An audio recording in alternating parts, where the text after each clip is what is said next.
What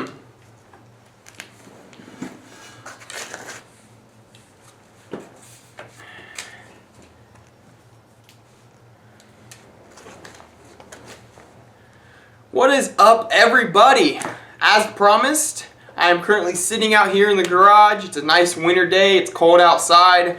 I just got the fire going. You could probably hear it in the background every now and then crackling. And I figured it's the end of the Demolition Derby season. We're about to finish off this playlist for the year. We're going to start building stuff for next year. And I think we're going to do a couple videos where we can sit down, I can talk to you guys, and I have a lot of topics of just knowledge and debating and discussion of things that I want to talk about that I think you guys all need to know. If any of you are current Demolition Derby drivers, if you're going to be a future Demolition Derby driver, or even somebody who really likes watching the sport, a few of these things I'm going to talk about is going to change everything coming up in the future. But before that, if any of you guys are big time fans and have been following for quite some time, if you go on my YouTube and you look at how many videos that I have online, you will realize that we are reaching our 1,000th video. That is right, this video should be our 1,000th video uploaded to YouTube. And that is crazy to think. I never thought we'd come this far and we would hit that mark to see 4 digits. Wow, that is crazy. So I figured what better way to celebrate reaching this big milestone than for me to sit down with you guys out here in the garage on a cold winter day and tell you a little bit about the history of demolition missions, how I got started, what the struggles we had. Some of you guys, you've probably been fans for a very long time, and if any of you guys are watching this video and you were with me since the very beginning, I would love to see you comment below. I like to see how many people, just leave a comment, you know, what year did you guys start following the channel? I'm really curious to see how many new people, old people we got watching this video. But I kind of made a list here of some of the most common questions people ask me, and I think this is just a great little storytelling session. So, believe it or not, I've been driving in Demolition Derby since 2007. That was when I drove in my very first Derby. But I have been going to derbies and fairs my entire life. You know, I've always gone as a kid, wanted to do it for a long time. As soon as I got my license when I was 16 years old, first thing I did was hop in a car and go run in my first derby and had a blast. It was great. There was no stress. I didn't really build the car, but just went out there, had fun. And that's really, if you guys are a first-time driver, that's what you need to do. Go out there and have fun. But speaking in terms of this YouTube channel, I actually did not start the YouTube channel until about 2008, going into 2009. And many of you do not know this, but this is my second YouTube channel. And very few of you know this, unless you guys were with me in the very beginning. I had my first YouTube channel in 2008, and that was when we were called Demolition Mission. That was right. We had no S on the end of it. It was just me, known as Demolition Mission. Well, back then, YouTube was just starting to become a very popular thing. It was growing with partnerships and advertisement, and there was a whole bunch of copyright claims that was going on. Well, unfortunately, way back then, I was young, didn't know much about how, you know, social media, marketing, everything on the internet functions and works, and we had background music in one of our videos. We got a copyright claim on that video, and you know, it muted the sound. I think maybe back then you even had to delete your video and change it to re-upload it way back in the day.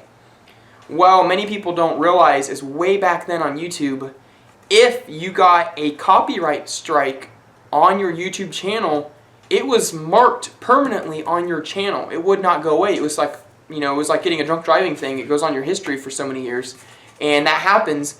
And when that does happen, you get punished back then. You had limited access to certain features. You could not be a partner with YouTube for like 6 months. You were punished just for having a copyright strike on your video. It was crazy. And I did not want to have a permanent strike on my channel if I wanted to make this grow. I had just gotten started. That was the first year on YouTube. So before we had a huge subscriber count, before I had a lot of you guys following me, I decided I was going to restart my YouTube, make a new channel, start fresh with no strikes against me, and wipe that whole board clean. By doing so, I could be back as a YouTube partner from the very beginning and grow from that point on, learn from my mistakes, and really avoid those copyrights. Well, many years later, YouTube has now changed their policy. Nowadays, if you get a copyright strike, it's more like a pat on the back, you know, like, oh, don't do it again. It's not that big a deal. Usually they just mute your video, or somebody else claims the rights to it for advertisements and a bunch of crazy terminology that I don't want to bore you guys with.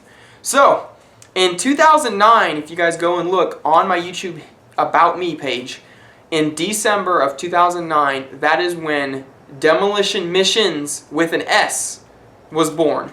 We moved our channel. All we did was put an S on the end. We deleted everything off the old name. And by adding an S to the name, that was a huge stepping stone for all of us online. At that point on, when I was Demolition Mission, when it was not plural, I treated the YouTube channel About Me, what I was doing with my cars only. When I added that S, from that point on, I viewed myself as a community. Adding a plural name was Demolition Missions, as we, in general, are Demolition Missions. Because from that point on, I realized I wanted to help you guys. I wanted to teach you about Demolition Derby. I started doing a lot of how-to videos, and that really started the growth for our channel. Before then, it was just stuff about my own vehicles, and I was just making a video to show you what it looked like. So, it may have been a good thing that we started over. I think that really started the growth of our channel. And a little bit of history about me.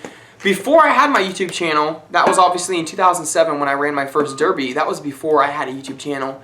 And I actually ran my first car. It was a 1981 Lincoln. It was a full-size car. I bought that car for $100 in 2007. And it's crazy to think we are in the year 2017 right now, quickly approaching 2018. And back then, that was only 10 years ago, I could get a car that ran and drove. I talked to the junkyard, gave them $100. The junkyard delivered the car to my house because I was maybe 2 miles from the junkyard back in the day. When I lived in Ohio, I lived right by the junkyard. And they brought the car to my driveway, unloaded it for free because that junkyard back then wanted Demolition Derby to grow because they love the sport, and great place. But they did that. I threw a new battery in that car, and it started right up on the spot. Very rare that you guys can get that kind of a deal today, if almost impossible for that kind of a deal, unless you're friends with somebody. So $100, I had a 1981 Lincoln, and let me tell you what, guys, I knew nothing about mechanics, about how to work on cars, about Demolition Derby. The only thing I had known was pretty much what a Demolition Derby is. I would look at it, see cars crashing, and be like, that is fun, that's what I want to do. And so that's what I did. I bought a car. I built nothing on that car. I did not know how to build cars. I didn't know there was a difference for Ford, Chevy, all the strengths and weaknesses. I didn't know frames were different. Back then, I thought a car frame was a car frame. I didn't know about notching, any of that. So essentially, we had an 81 Lincoln, which, believe it or not, was a fuel-injected engine in 81. In the early 80s, Ford switched over their engines to be electronic.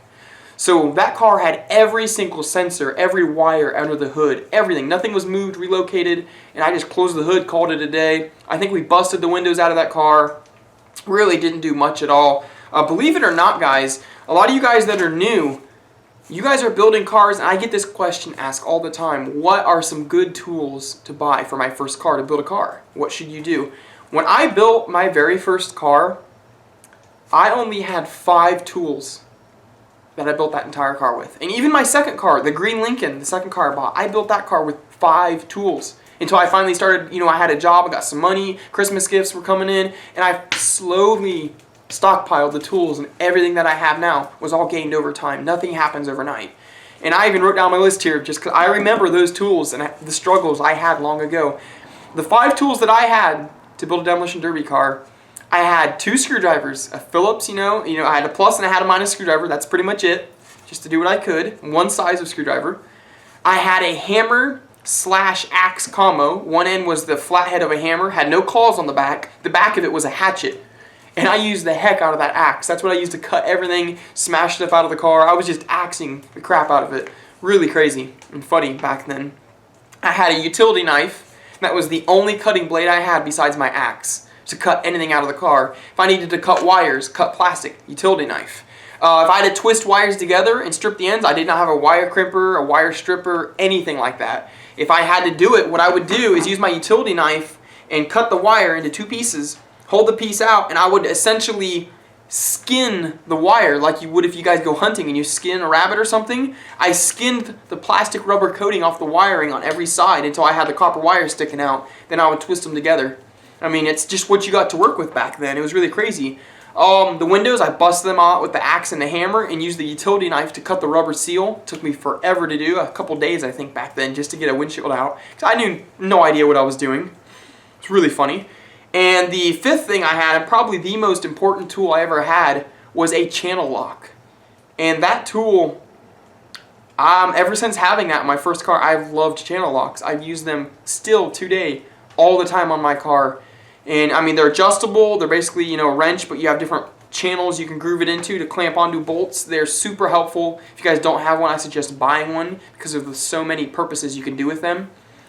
And believe it or not, I still have that original channel lock that I built my first car with. And kind of as, you know, good luck charm, whatever you want to call it, I use that very same channel lock, and I place that channel lock in the derby car right before I run every single derby. I actually put it under my butt, put it right in the crack of the seat, and I sit on that tool. Because of how many uses that tool has, it always rides with me in the derby. And if something screws up in my car, battery cables come off, wires come disconnected, whatever the case, I can quickly reach out, pull that channel locks out real quick, clamp down, tighten or fix or just smack whatever I need to hit to hopefully get my car fixed inside the car. And it's been tradition ever since then. I've always had it. So kind of a cool little thing to have that going around, you know, since long ago. So that was my first car, you know, and I did nothing to it. And believe it or not, I got 5th place in my heat with that car. And they took the top 4, I believe, in that heat. So I was 1 place away from making it to feature that time. It was pretty crazy for my first time. The only reason I lost is because that car was a rot box. I mean, completely rusty, unbelievably rusty, but I didn't care back then because I didn't know any better. The car ran when I started it, kind of, and that's good enough for me. As a matter of fact, that car had no idle whatsoever, would not stay running because it leaked. It had so many damaged seals in the engine compartment, it would leak and burn more oil than gas. It was insane. You start that car up and it would just blow smoke everywhere out of the exhaust the entire time it was running. It was pretty crazy. So the only way you could drive that car in the derby was to constantly keep your foot on the gas pedal. If you let go of the gas pedal at all, the car would stall. It'd always start every time, but never stay running. So I was out there slamming gears, probably destroying the transmission in this car, but it held up, got all the way to 5th place. And what actually happened is because this car was 100% bone stock, besides the gas tank and battery, that's all I moved. I ran over somebody else's bumper, and my cross member that holds the transmission up, the bumper smacked the cross member, which was so rusty, it ripped off the frame. When it did that, it got a hold of my fuel line, which was still the factory fuel line under the car, ripped the entire fuel line out of the car, out of my gas tank, and proceeded to fill the inside of my car with gasoline as my fuel pump continued to run. So that was a little bit of a scary moment for your first derby, and that's why I lost, you know. Got home the next day, hooked up my fuel line back to the gas tank, car started right up, unbelievably. Every single wire still under the hood. Could not believe it. I did run that car a second time later that year, I think just a couple weeks later, and got 13th in the feature for another derby. And the reason I lost that is the entire frame, essentially when you have a boxed frame, it cracked in the middle because of rust, and the top half of the frame went up through the floor, the bottom half of the frame dropped into the ground, and it did that underneath both doors on the passenger side and driver's side. The whole frame just split to pieces. You could put your hand, your fingers through holes in this frame. It was unbelievably rotten. When it did that, I lost the transmission, dropped down enough to where my shifter did not work anymore. I got stuck in drive, couldn't back up, so I would drive in circles. Eventually somebody pushed me into the wall, and while I was sitting against that wall, the front nose against the concrete wall, another guy full tracked to the back of my car, went underneath the back of my car, hit the rear end and pushed the rear end under my car, which snapped my drive shaft apart, destroyed the rear end, destroyed the rear frame, everything blew apart. It was insane. But you know what? Back then I didn't care, and I still don't care. It was fun. That's what truly matters. And don't ever forget that, guys. You're in this sport to have fun. If you're in a demolition derby to try to become rich and make money, you are in the wrong sport, because that's never going to happen. You may break even. You may even come out positive every now and then, but all that money is going to get put right back into the next car. So go out there, have fun, laugh about it, make some friends in the progress. That's what I did. And that was my first ever car, and I have been hooked ever since. So that was before YouTube. Now, coming into the time frame when I started my YouTube channel, many of you guys, if you were on that channel the very first year I started uploading videos, that was when I had my most famous car that everybody remembers. That was my second 1981 green Lincoln. I had two Lincolns, both from 1981, back-to-back for my first two Derby cars. The second one was completely clean, spotless frame, spotless body, unbelievable. Got that from the exact same junkyard, again, for another $100.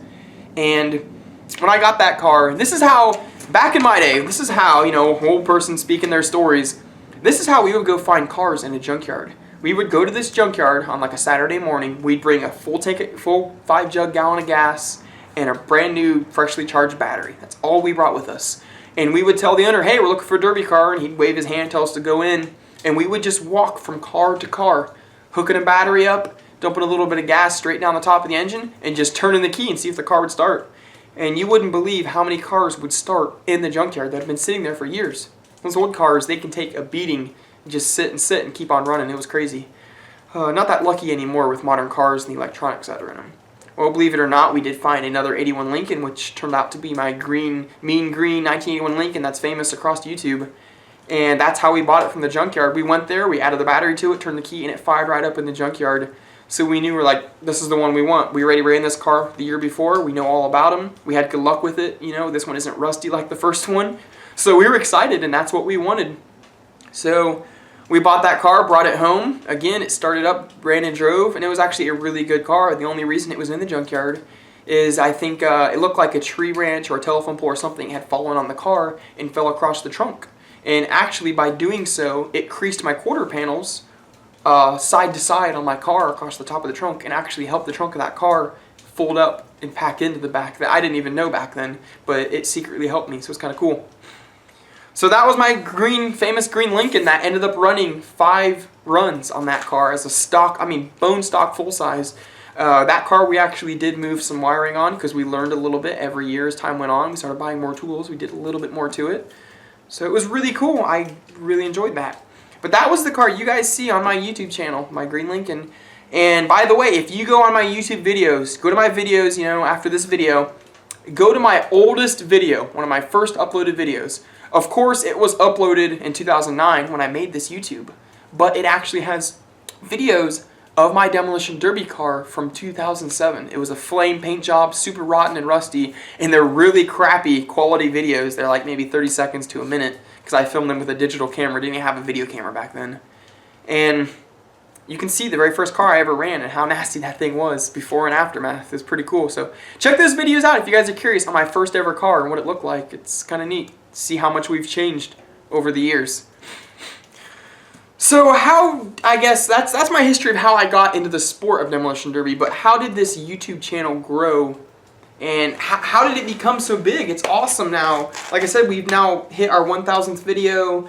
We're approaching 15,000 subscribers. We have 7 million views plus on YouTube, growing constantly every day. It is awesome. I love it. I want this channel to grow more and more because the more that we grow, and I'm not saying me, I'm saying we, because we are a community at this point. We grow that community, and it's just helping more people get into the sport of Demolition Derby. That's what we need nowadays. There's not enough people out there that are helping others. We've kind of lost that mentality. Everybody wants to keep secrets to themselves. Nobody wants to help the new guy in the Derby. You need to do that to keep the sport growing, or you're going to help kill it off. And that's what I want to do. And believe it or not, because I have this YouTube channel, because I help people, there are other people out there in the sport of Demolition Derby who actually hate me. I mean, they hate what I do, they hate my YouTube channel, and it's strictly because I help people. They believe everybody should learn on their own and no one should have anybody teach them or help them at all. And you get out in the Derby and you're the new guy, destroy him right off the bat, just light his car up with a full track shot. By doing that, all you do is you scare people off from the Derby world and you make them not want to come back. They need to have fun. So it's crazy that there are people out there that hate me because of that reason, but it's the truth. People are going to watch this video right now and they're going to hit the thumb down button and download this video because I have people who hate what I do and they actually subscribe to my YouTube and follow me just so they can downrate my videos every time I upload one. That's how pity they are. It's awful. But whatever, they're probably not going to watch this entire video so they won't hear me saying this. So how did the YouTube really grow, I guess, from what happened? And it actually happened by accident. I did not intend to start everything I'm doing now. I didn't intend to ever help people in YouTube. I didn't ever want to have a huge YouTube channel. I wasn't one of those people that saw other YouTube stars, and it wasn't my goal. I actually, one of the first videos I uploaded on my first YouTube channel before making the second one was just the video of me in my green Lincoln, the very first Derby it ran in. I had my parents filmed it, and I put it on YouTube because I had other family members who lived farther away. They couldn't come see the event, and back then that video was too big to send it through an email because the attachment was so large. Back then emails were really limited, which is funny. That was only 10 years ago. Things changed a lot. So I put it on YouTube, and we sent them the link. It said, hey, here's the video, and that was a public link back then. Everyone could see it. So not only did my family members get to see it, but other random people that I didn't even know went on YouTube and they watched that video. And I never expected that to happen. I never thought a random video of a Derby would get attention. It just didn't seem like it to me. I was young, I was 16, whoever gave a thought to that? Well, believe it or not, after that video was up for maybe even a month, it wasn't that long, I had a couple people who commented on my video, and they said, hey, what does this car look like now? You know, did it survive the Derby? Are you going to run it again? Do you have any pictures of it? And people generally were interested in the car that I ran. They just, because you're a car person. If you're a car person, you're always interested about other people's vehicles, and that's how it was. So people are like, yeah, can you put pictures up or something of the aftermath of what this thing looks like? We want to see, you know, what happened to it. How did it get damaged? So I made a video, and I didn't really talk or anything back in the day. I never showed myself or what I looked like. And I walked around the car, just a quick video to show what the car looked like after the Derby. Put that up on YouTube, you know, and those same people came back to see what the video looked like. They saw the car, you know, the aftermath, and again, they commented and said, hey, it looks good to go again. Are you going to run it again? What do you have to fix on it? You know, and a couple of people were asking, what did it look like before the Derby? And this was the very beginning of that spark that started everything right there. And I kind of saw in my mind, I'm like, why are these people asking me this? Like, what is drawing their attention to me? And that's when I went on YouTube, and this is in 2009 going into 2010, and I did a search, and I typed in Demolition Derby or Demo Derby, whatever, on YouTube, and I got very, very few results. Nobody was filming derbies. Nobody was uploading videos about derby cars. Nobody was talking about them. It was pretty much unheard of in the world of YouTube back then. Very rare. So I'm like, that's strange that nobody is doing that. And I kind of wish, like I personally wish to myself, I said, I wish somebody was online on YouTube doing this because I would watch the videos. I would love to see other derbies from different states. Back then I lived in Ohio. And I'd like to see how it is out west, down south, Florida, Mississippi, Texas. Do they have different derbies? Do there different cars? You know, I knew out west, of course, back then, cars were clean, rust-free, still are. And I'm like, I kind of want to see it. So at this point then, I started uploading a couple of videos. After I had fixed my green Lincoln, I uploaded a video of what I had fixed on it and showed people, yeah, I fixed it. Well, at this point, people started commenting under my video and said, hey, how did you do this? How did you do that? How did you make your shifter for your car? Because I had a homemade floor shifter. How did you mount your radiator? Because I had put aftermarket mounts on it to hold it in place with straps and ratchet straps. Why did you do that, people ask? Or why did you bend the trunk of your car and put the trunk lid down in it?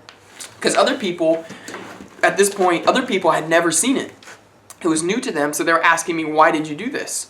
And I didn't know other people didn't do these things because I thought Demolition Derby was common knowledge. Whatever I was doing to my car, probably every other Joe Blow was already doing to their car. But this is not true. Every state in the entire United States builds cars different. You guys will learn that. The more you watch videos online, everybody drives different, everybody builds different. It's all about who is around you and how they're building their cars. You kind of learn from each other. Guys out west, they drive forwards like crazy, and you don't see them back up so much. Guys here in Ohio, Indiana, they love to use the back of their cars all the time. It's just a driving style, and it evolves and progresses depending who is near you. So when these people started asking me these questions, that's when I realized there is nobody else at all on YouTube that is teaching the world of Demolition Derby. And that's kind of where I think I started getting the feeling that I wanted to do that. I didn't really have anything else that I was involved in at the time. I wasn't big in playing sports, football, basketball. I stayed at home a lot, and I loved working on these cars. So I said, I'm going to teach myself mechanics, because I never went to school for this. I never went to school for welding, any of this stuff, never. Only thing I ever learned was through videos online, reading books in the library, reading books online. I taught myself everything. Never had a person in my life to sit down and say, hey, this is how these cars work. And my family was never mechanically inclined to know a bunch of stuff like that.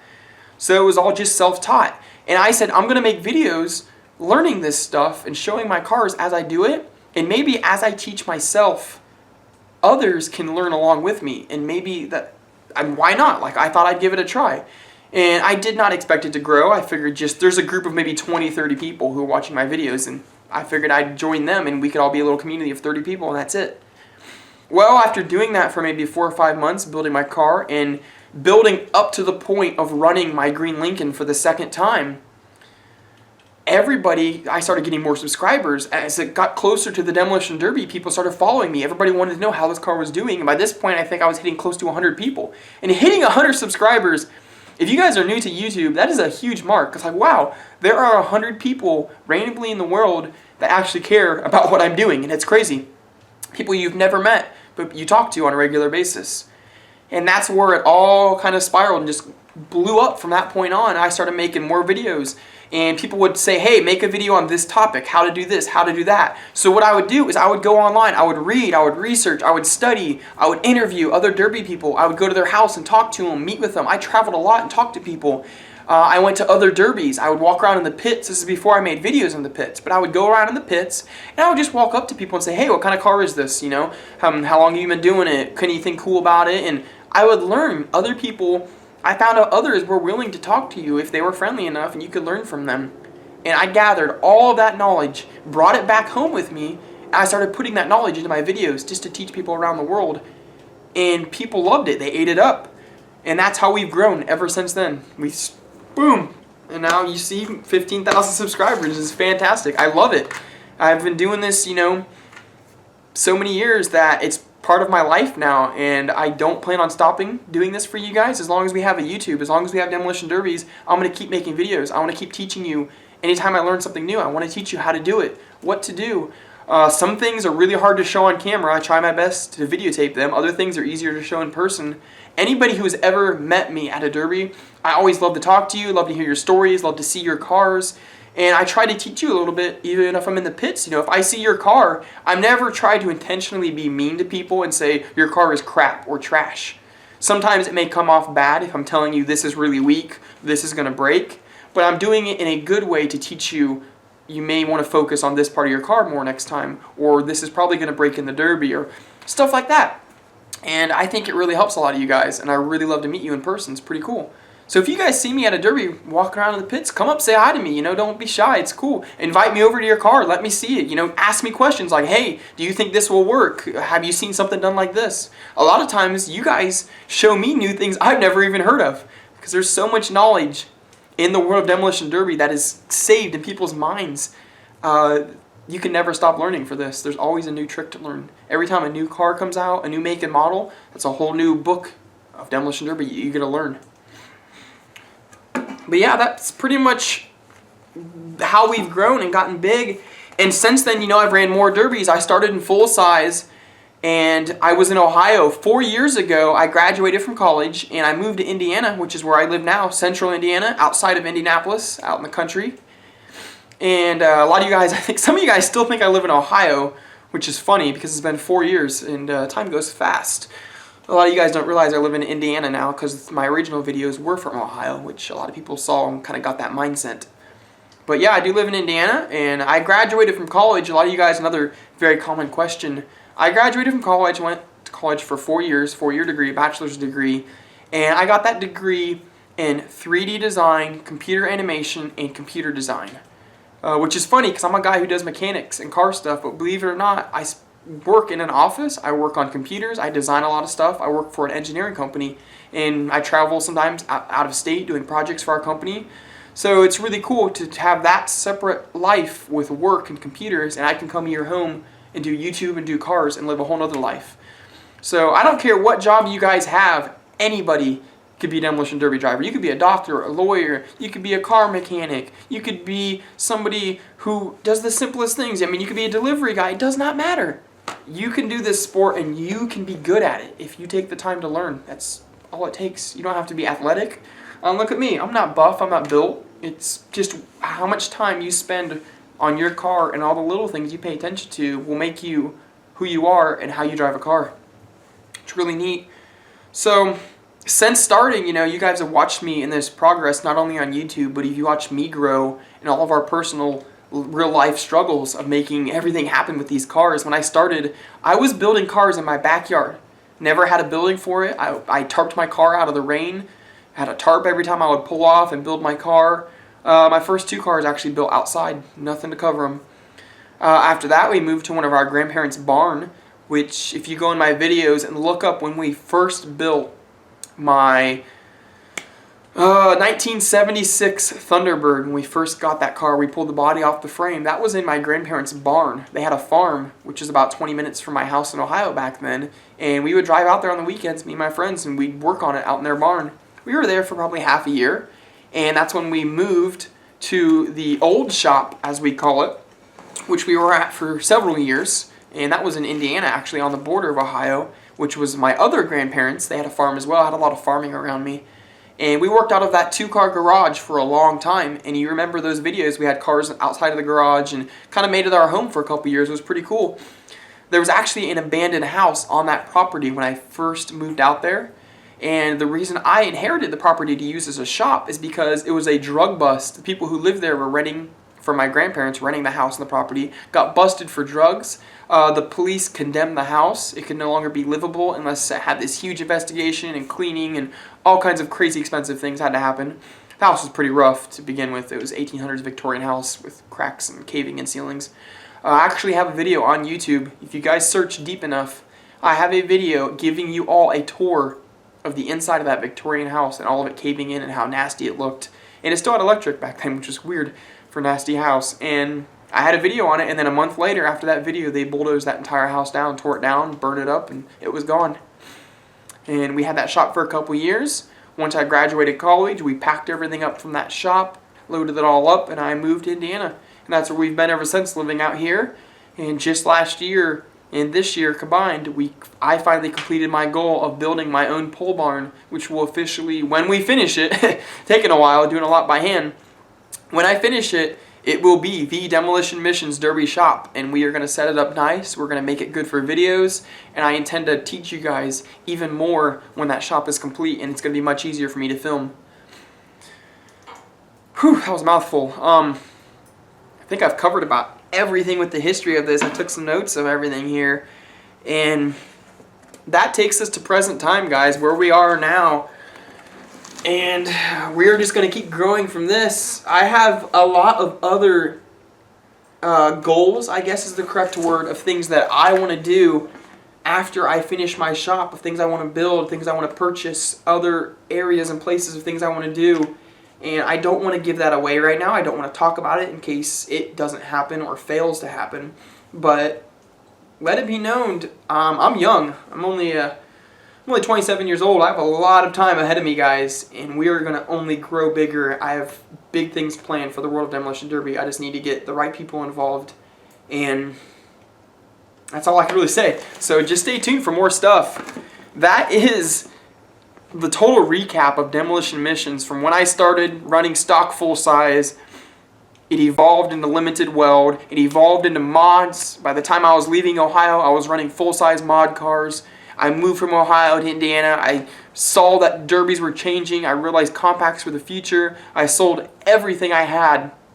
All of my full-size stuff is gone now. I sold it all. I don't have any of my setup, anything to deal with a full-size car. Spare parts, all gone. Sold it all. Took all that money, and that's how I bought all of my compact cars to start doing compact derbies. And I switched over running stock class for compacts because I knew mods were too much money. You would never come out ahead. You would always lose money on them. I didn't want to invest that much time to build a car. And that's where we are now, guys, running stock compacts. And we're going to keep growing and changing as this sport continues to grow. So there's the recap. Stay tuned. I have more videos planned talking about other things.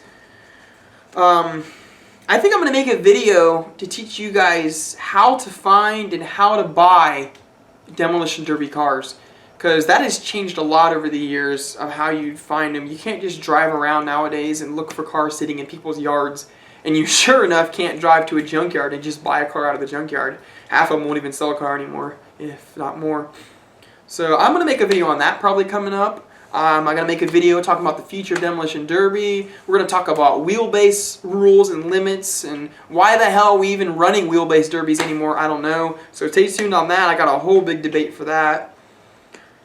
But there you have it. If you guys have any further questions about my history, about how this YouTube got started, I would love to answer more questions. Put them below the video. I try to respond to anybody that asks me a question pretty much most of the time. I may miss a few every now and then. But if not, just ask it again in the next video and I'll probably catch it. So, this is Demolition Missions. We're kicking back in the middle of winter. It's cold outside. It's warm in here with the fire. We're sitting down and we're answering tons of things about the world of Demolition Derby. So stay tuned for the next video.